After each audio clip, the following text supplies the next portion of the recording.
And I said, there's another thing, he's still under hypnosis, talking for about an hour, I'm doing this in 3 minutes, about an hour.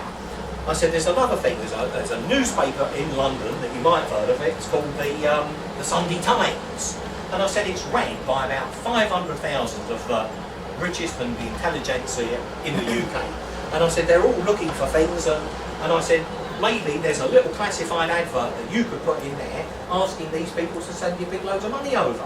And I said, think of that, advert in there, money coming in, fantastic. I said, that might work. And I gave him all these ideas and suggestions. Can't remember exactly what, but money flooding in, cheques, cash, MasterCard, Visa, advert in the Sunday Times, tiny little advert, money coming in. What do you think happened? My favourite word. Nothing. Nothing happened. No. When I came back here, I was back in the UK, and another very, very successful guy, he's now the Reverend George Hargreaves, you might have heard of him. You've probably seen, those who live in the East End, probably seen billboards of him all over London recently. But anyway, me and George, we did a promotion of Talk and Grow Rich all across the UK. And this was a couple of weeks after Mitch Murray had done the recording for us. And I don't know why, but I bought the Sunday Times. And this little advert, about yay big, 3 lines, jumped off the page at me. This was 15 odd years ago. And do you know what it said? It said, Britain's #1 speechwriter, get no laughs, pay no fee, Visa and MasterCard accepted, Mitch Murray. And he's been running that for about 15 years. And he charges £1,000 for a wedding speech, £3,000 for a business speech, £7 for another speech over here, 500 quid for this speech. And he's got all these little anecdotes and jokes and all on his computer. Somebody says, oh, we've got a golf party coming up, and he just brings up all the golf jokes, and he slips one out, and suddenly he's got like a 3-page speech, and another check, 3 grand, 4 grand, 7 grand, just money flooding in, right? Now, what was the power of that? Lessons to be learned. Deactivate the RAS. Slip programs in when you're nice and relaxed, right? So your intellect isn't fighting it all the way to the bank, right? How many of you doing that now? Okay, just a few of you.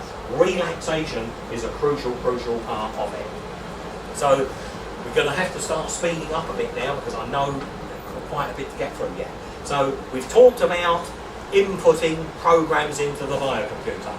Like any computer, a computer takes time to assimilate and create and all of that. So the biocomputer needs this gestation period. Once you've fed all of these ideas into your brain, it needs a little bit of time out to do its computerized labour. So relaxation of running and jogging and swimming and riding motorbikes and having a blast is crucial. So I'm saying here, how many of you are deliberately taking time out to relax, whether you've got problems or not? And there's people in the audience kind of clocking me going, blimey, I've got to start doing some of that because it's crucial. And your biocomputer's not really going to start functioning at optimum until you deliberately start programming it when you're relaxed, and then taking time out to relax even more to allow the words and the pictures, the two computers, to talk to each other. Making sense? Yeah, okay, good stuff. Okay, now, we've talked about input, we've talked about a gestation period, and now what we've got to talk about is if you're inputting something, what can you expect if you're inputting? Output. And I've got a question for you, and this is a very, very serious question.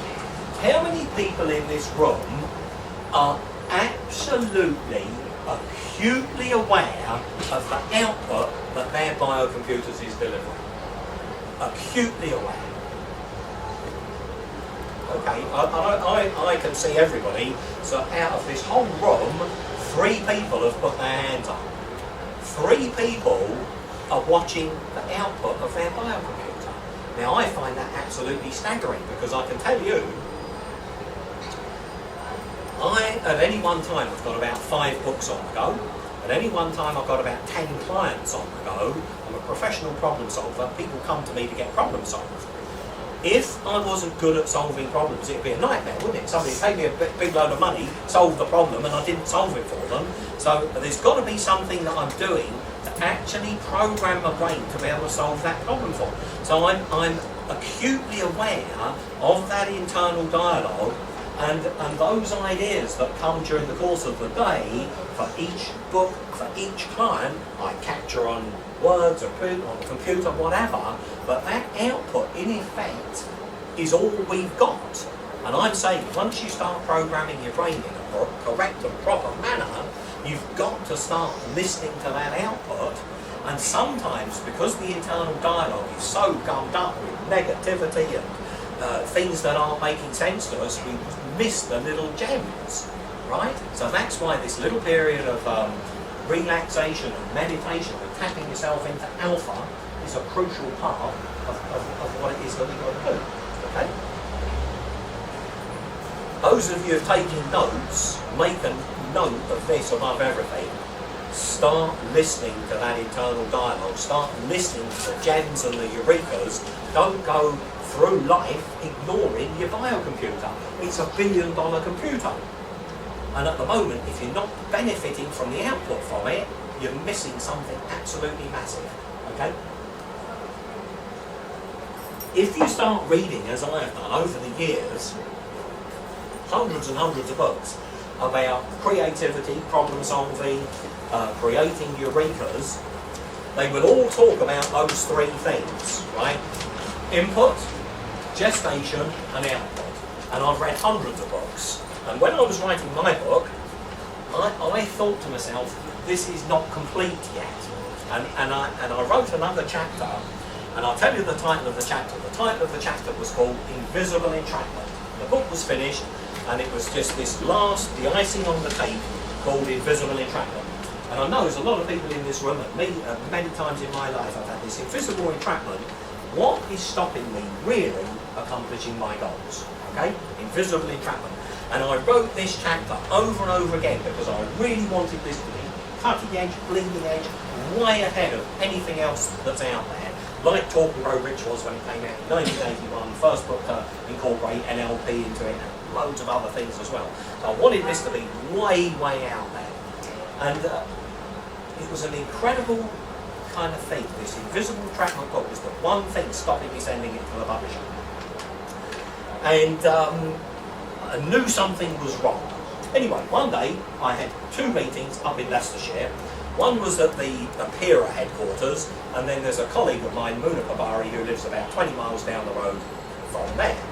And I thought to myself, I've got two meetings up in Leicestershire, it's a 140-mile drive, and I try to work smart, I don't try to work for the sake of it. And I thought, the Eureka thing, I'm introducing a client of mine to the consultants at Eureka, and I knew the people at Eureka very, very well, and I thought, well, I don't really need to go for that, because they'll look after him.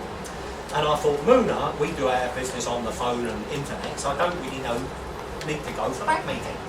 So I thought, what I'll do, I'll work smart. And I thought, I'll pick up the phone and I'll cancel those two meetings in the day and clear a whole hunk of time in my diary. So just as I was going to pick up the phone to cancel these two meetings, I picked it up, I had it in my hand, and this little voice said, go to Leicestershire. And these days, when I get this little eureka or hunch or whatever, I immediately put their phone down. I thought, okay, I'll go to Leicestershire. Drove up to Leicestershire, met my clients in the morning, introduced them to the people at Eureka. We had a great meeting. I needn't have been there, but it all went like a military operation. Then Muna turned up, and we go back a long time ago. We've done some big deals together. And he said, look, come back to my place. He said, we've got some supper laid on.